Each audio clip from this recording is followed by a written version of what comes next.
Bonjour les audacieuses de la foi et bienvenue sur la chaîne Oser vaincre.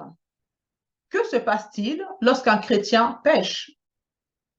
C'est une question qu'on pourrait se poser pour la simple raison que lorsque nous avons compris ce que c'est la grâce de Dieu, que tous nos péchés, présents, passés et futurs, ont été pardonnés grâce à la rédemption que nous avons en Jésus-Christ, alors on pourrait se poser la question, mais que se passe-t-il lorsque un chrétien pêche?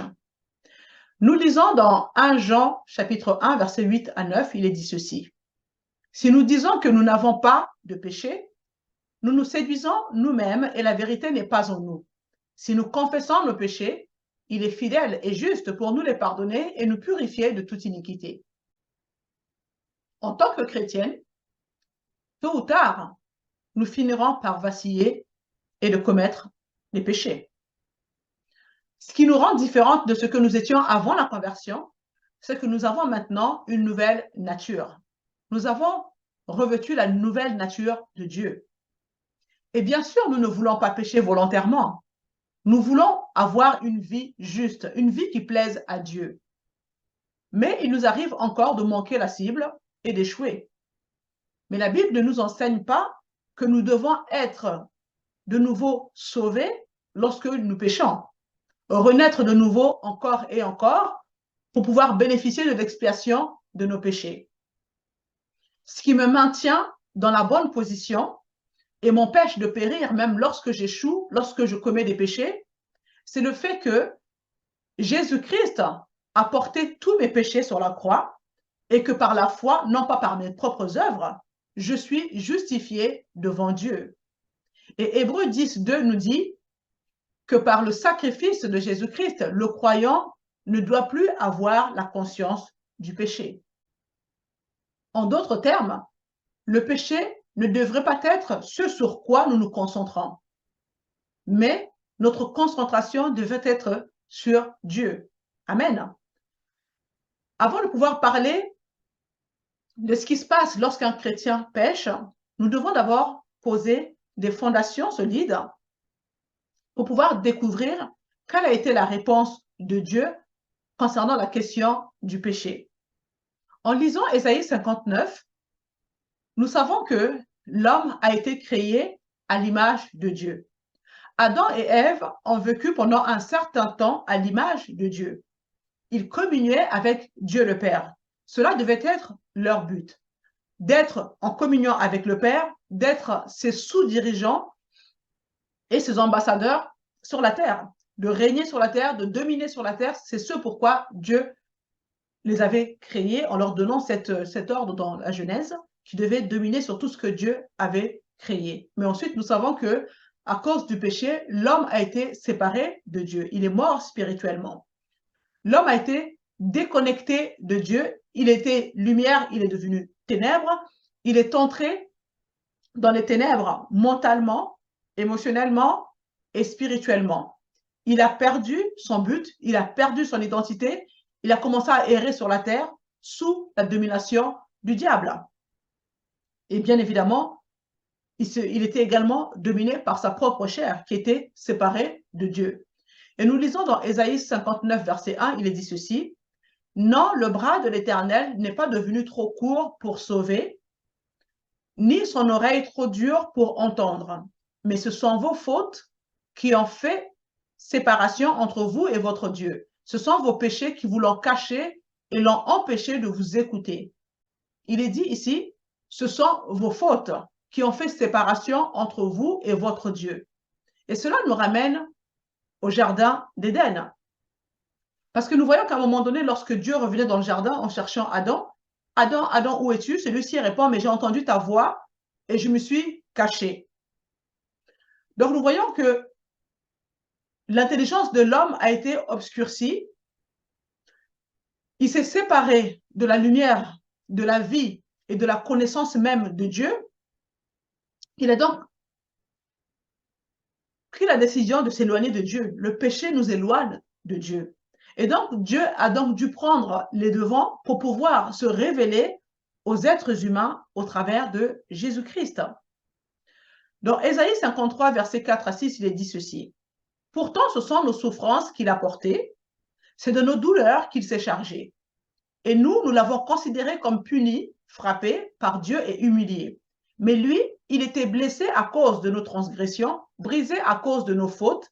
La punition qui nous donne la paix est tombée sur lui, et c'est par ses blessures que nous sommes guéris. Nous étions tous comme des brebis égarées. Chacun suivait sa propre voie, et l'Éternel a fait retomber sur lui nos fautes à tous. Dieu a fait retomber sur Jésus les fautes de nous tous, de toute la race humaine. Dieu s'est fait chair et il a habité parmi nous, et nous connaissons aussi le plan de la rédemption acquis en Jésus-Christ. Il est dit dans le chapitre 10 d'Hébreux, au verset 10, « Et c'est en raison de cette volonté que nous avons été rendus saints. Nous avons été mis à part pour que Dieu puisse nous utiliser. C'est en raison de cette volonté que nous avons été rendus saints par l'offrande du corps de Jésus-Christ une fois pour toutes. » Dieu a donc réglé le problème du péché. Puis dans Jean 3, verset 16 que nous connaissons, il est dit ceci, « Dieu a tant aimé le monde qu'il a donné son Fils unique afin que quiconque croit en lui ne périsse pas. » Le problème du péché a donc été réglé une bonne fois pour toutes. Puis dans 2 Corinthiens 5, 19, il est dit, « En effet, Dieu était en Christ. Il réconciliait le monde avec lui-même, en ne chargeant pas, dans certaines versions c'est écrit, en n'imputant pas aux hommes leurs fautes. » Donc Dieu a fait la paix avec sa créature. Vous voyez, le problème du péché a été réglé. Maintenant, nous allons rentrer dans le vif du sujet. Que se passe-t-il lorsqu'un chrétien pêche? Nous allons lire Romains 6, 12. « Ne laissez donc pas le péché régner dans votre corps mortel pour que vous lui obéissez dans ses convoitises. » En lisant ce passage, nous voyons que le péché habite dans notre corps. L'être humain est composé d'âme, d'esprit et de corps. Et lors de la nouvelle naissance, c'est notre esprit qui a été régénéré. Dans l'esprit, nous sommes un seul esprit avec Jésus-Christ lui-même. Mais le péché peut encore vivre dans notre chair. La chair n'a pas été vraiment rachetée. La chair subit un processus de transformation au fur et à mesure que nous renouvelons notre intelligence. Nous vivons encore dans un corps qui est mortel, bien évidemment, qui doit mourir et retourner à la poussière. Il y a donc toujours le problème du péché. C'est ce que nous avons lu dans Romains 6, 12. Car le péché règne ou peut régner dans votre corps mortel. Est-il possible en tant que chrétien, dont les péchés ont été pardonnés, payés une bonne fois pour toutes, d'avoir encore le péché régner dans notre corps mortel? Oui, c'est possible. D'où l'avertissement que nous avons dans Romains 6, 12. Maintenant, on peut se poser la question, mais qu'est-ce que ça peut faire? Puisque tous mes péchés ont été entièrement payés par l'œuvre de Jésus-Christ. Dans ce cas-là, je peux vivre dans le péché.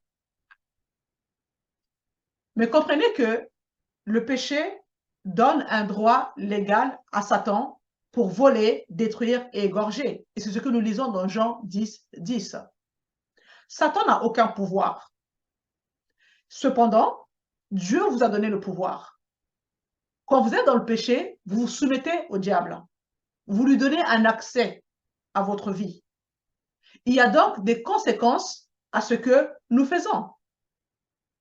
Voyons ce que dit Hébreux 3, versets 13 et 14. Il dit, « Au contraire, encouragez-vous les uns les autres, chaque jour, aussi longtemps qu'on peut dire aujourd'hui, afin qu'aucun de vous ne s'endurcisse. » Ce passage s'adresse aux chrétiens, bien évidemment, qui ont été rachetés. Afin qu'aucun de vous ne s'endurcisse, trompé par le péché. Maintenant, que signifie le mot tromper? Pouvez-vous reconnaître quand vous êtes trompé? Non. C'est justement pour cela que ça s'appelle la tromperie. Vous pensez que vous allez bien, mais les autres peuvent voir que vous avez tort. mais vous pensez que vous allez super bien, vous êtes tellement embourbé dans votre tromperie, l'attrait trompeur du péché vous donne l'impression que vous allez bien, alors que votre entourage se rend bien compte que vous n'allez pas bien. Le péché règne dans votre corps physique. Il peut vous endurcir au point que vous ne vous rendez même pas compte que vous avez été endurci. Vous avez été trompé, séduit par le péché. Vous pensez que tout va bien, rien n'a changé, mais en réalité, ce n'est pas le cas. Et alors, nous entrons dans une zone de danger potentiel, car en effet, nous ne gardons pas toujours une foi inébranlable en Jésus-Christ jusqu'à la fin. Lisons dans Jacques chapitre 1, versets 13 à 15. Que personne, lorsqu'il est tenté, ne dise « c'est Dieu qui me tente », car Dieu ne peut être tenté par le mal et il ne tente lui-même personne. Mais chacun est tenté quand il est attiré et entraîné par ses propres désirs. Alors, d'où viennent ces désirs? Est-ce de votre esprit, de votre âme ou de votre corps? Nous savons que lors de la nouvelle naissance, l'esprit a été scellé par le Saint-Esprit. Ce qui signifie que votre esprit ne participe pas au péché. Votre esprit ne peut pas être souillé. Mais cependant, votre âme, votre corps peuvent l'être, surtout si vous ne renouvelez pas votre pensée. Donc, le péché règne dans votre âme, dans votre corps. Le péché règne dans votre chair. Et bien sûr, quand la pensée n'est pas renouvelée, on a souvent tendance à être attiré par des choses anciennes, les choses du monde. Romains 12, 2. Je le rappelle souvent, je parle souvent du renouvellement de la pensée, mais sachez que c'est vraiment la clé pour marcher dans la victoire de la vie chrétienne. Il est dit dans ce passage, mais chacun est tenté quand il est attiré et entraîné par ses propres désirs. Puis le désir, lorsqu'il est encouragé, donne naissance au péché, qui est dans votre propre chair. C'est ce que nous avons lu tout à l'heure. Parvenu à son plein développement, le péché a pour fruit la mort. Donc, il s'agit bien évidemment de la mort spirituelle, la séparation avec Dieu, causée par les conséquences du péché, l'incapacité de vivre une vie épanouie, de vivre une vie abondante, le manque de joie, des problèmes chroniques, avoir tout le temps la conscience du péché, la condamnation, la culpabilité, les relations brisées, la maladie, la pauvreté, toutes ces choses. D'ailleurs, la Bible nous dit que l'affection de la chair, c'est la mort. Et quand on dit la mort, il ne s'agit pas forcément de la mort physique. La pauvreté est une forme de mort. La maladie est une forme de mort. Donc, l'affection de la chair, c'est la mort. Mais l'affection de l'esprit, c'est la vie et la paix. Dans Galates 6, au verset 8, il est dit ceci. Ne vous y trompez pas. On ne se moque pas de Dieu. Ce qu'un homme aura semé, il le moissonnera aussi. Celui qui sème pour sa chair moissonnera de la chair la corruption. Nous vivons toujours dans un monde où la corruption existe. Celui qui sème pour sa chair moissonnera de la chair la corruption. Il y a donc un péché personnel individuel. Des fois, notre propre comportement donne vie au péché dans notre chair. Nous devons en être conscientes, car si nous n'en sommes pas conscientes, nous pouvons facilement être trompés et permettre à nos cœurs de s'endurcir. Nous lisons dans Hébreux 10, versets 35 à 39, « N'abandonnez donc pas votre assurance qui comporte une grande récompense. Vous avez en effet besoin de persévérance afin qu'après avoir accompli la volonté de Dieu, vous obteniez ce qui vous est promis. Car encore un peu de temps, bien peu, et celui qui doit venir viendra. Il ne tardera pas, et mon juste vivra par la foi. Mais s'il se retire, mon âme ne prend pas plaisir en lui. Quant à nous, nous ne sommes pas de ceux qui se retirent pour se perdre, mais de ceux qui croient pour sauver leur âme. Vivre par la foi est un processus constant et continu, bien évidemment. Et le Seigneur nous dit, mon juste vivra par la foi. Mais s'il revient en arrière, je ne prends point plaisir en lui. Alors, peut-on revenir en arrière, reculer vers la perdition? C'est ce que nous dit ce passage.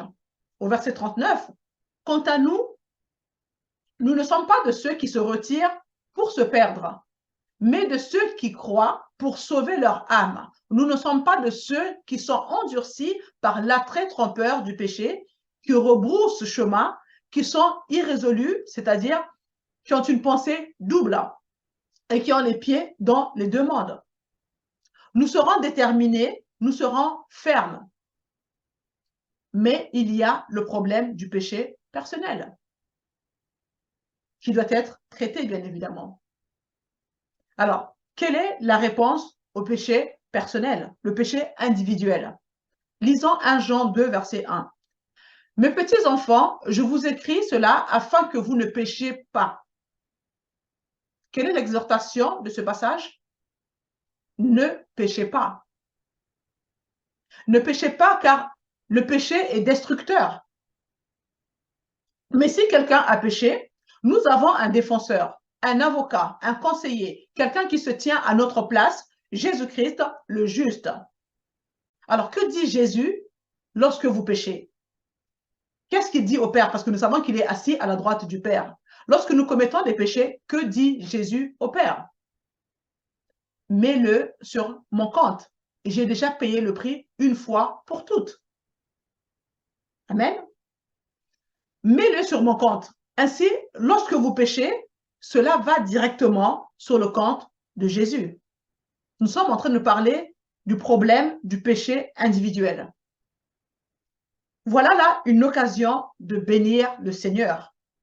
Lorsque vous commettez un péché, Jésus dit, mets-le sur mon compte, parce que j'ai déjà payé une fois pour toutes.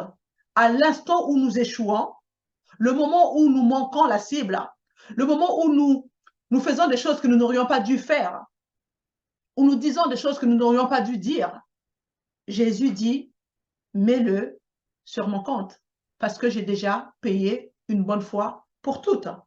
Il est notre avocat, il est notre intercesseur. Il se tient là, assis à la droite de Dieu, et à chaque péché, il dit à Dieu le Père, mets-le sur mon compte.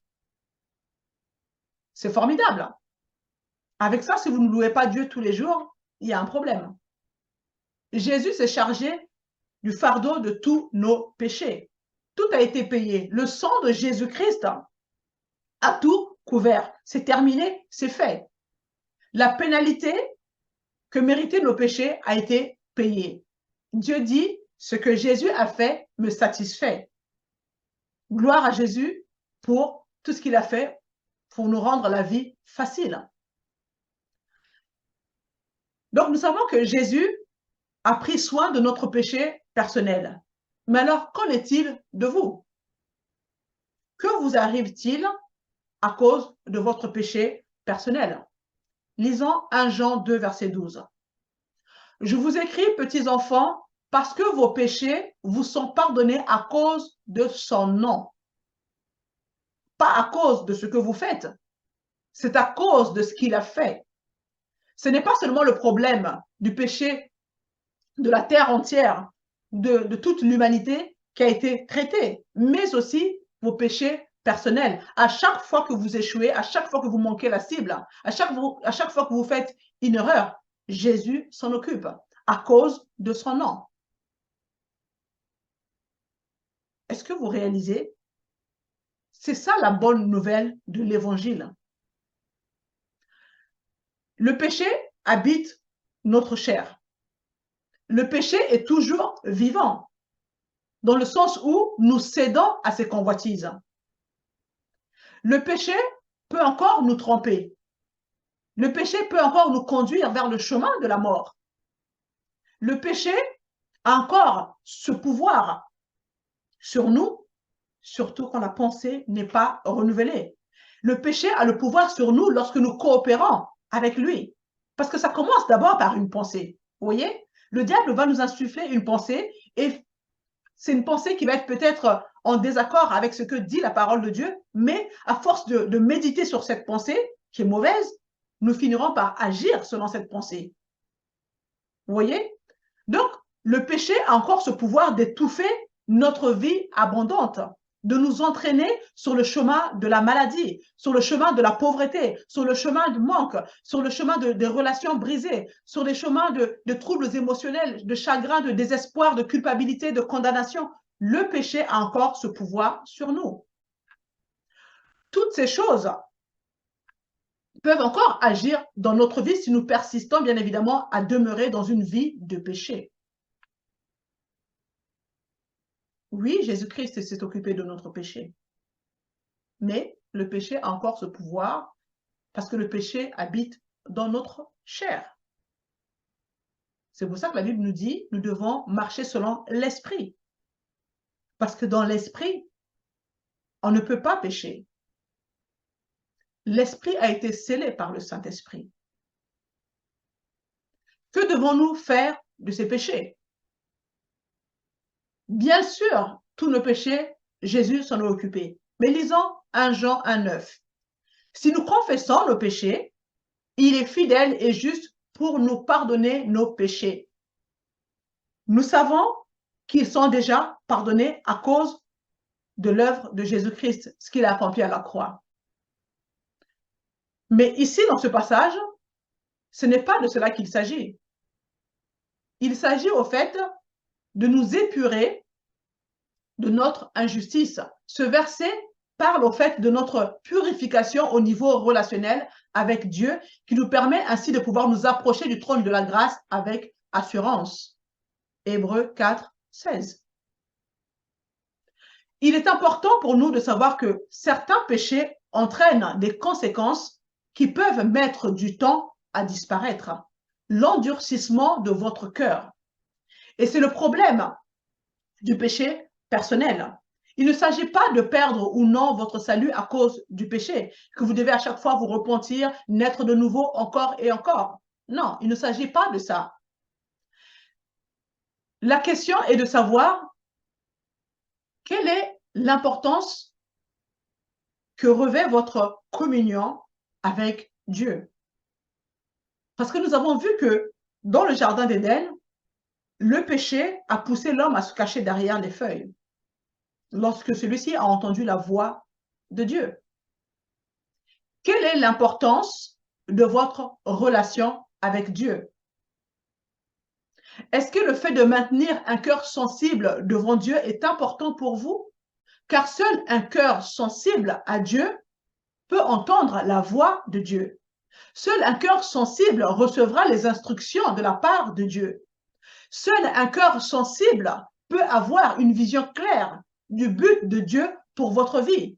Vous n'aurez pas un cœur sensible si vous avez permis au péché de s'infiltrer dans votre vie. Votre péché est sur le compte de Jésus. Mais votre vie ne sera pas ce qu'il veut qu'elle soit parce que votre cœur est endurci à cause du péché. Hébreux 12, au verset 1 et 2, il est dit ceci. Nous donc aussi, puisque nous sommes entourés d'une si grande nuée de témoins, donc cela fait référence aux héros de la foi qui sont listés dans le chapitre 11 du livre d'Hébreux, ceux qui nous ont précédés. Donc, il est dit, rejetons tout fardeau et le péché. Donc, ceci a été écrit, bien évidemment, aux chrétiens qui ont été rachetés. Rejetons tout fardeau et le péché qui nous enveloppe si facilement et courons avec persévérance l'épreuve qui nous est proposée. Faisons-le en gardant les regards sur Jésus qui fait naître la foi et la mène à la perfection. Donc, en échange de la joie qui lui était réservée, Jésus a souffert la croix en méprisant la honte qui s'y attachait et il s'est assis à la droite du trône de Dieu. Poursuivons la lecture. Pensez en effet à celui qui a supporté une telle opposition contre lui de la part des pécheurs afin de ne pas vous laisser abattre par le découragement. En d'autres termes, il dit, pour la joie qui est devant vous, pour la vie abondante qui est là pour vous, pour les bénédictions de Dieu qui sont en réserve pour vous, par la grâce qui repose pour vous et qui est disponible pour vous, à laquelle vous pouvez bien évidemment accéder. Pour tout cela, allez-y, endurez quelques-unes de ces tentations, traversez-les et ne cédez pas. Résistons au péché. Gardons notre relation avec Dieu. Le péché vous éloigne de Dieu. Nous devons garder notre relation avec Dieu irréprochable, gardant nos cœurs purs. Il est dit au verset 4, « Vous n'avez pas encore résisté jusqu'au sang dans votre combat contre le péché. » Et bien évidemment, cela fait référence à Jésus dans le jardin de Gethsémane, lorsque celui-ci agonisait à cause de ce qu'il allait accomplir à la croix en disant, « Seigneur, s'il n'est pas possible que cette coupe s'éloigne de moi. » Et d'ailleurs, il est dit qu'il transpirait même des gouttes de sang. Jésus a résisté au péché à notre place. Il a résisté pour vous et moi. Oui, Jésus s'est chargé du problème du péché, de tous nos péchés, présents, passés et futurs. Ils ont tous été pardonnés. Dieu ne va pas nous juger par rapport à cela. Ça, c'est la grâce. Mais est-ce pour autant que nous sommes en sûreté, en sécurité et à l'abri de tout problème? Bien sûr que non. Car nous pouvons encore gâcher notre vie en donnant accès au diable à cause du péché. C'est ce que nous avons lu dans Galates 6, verset 8. Le péché entache notre relation avec Dieu. Le péché nous éloigne de Dieu. Le péché donne un accès légal à Satan pour voler, détruire et égorger.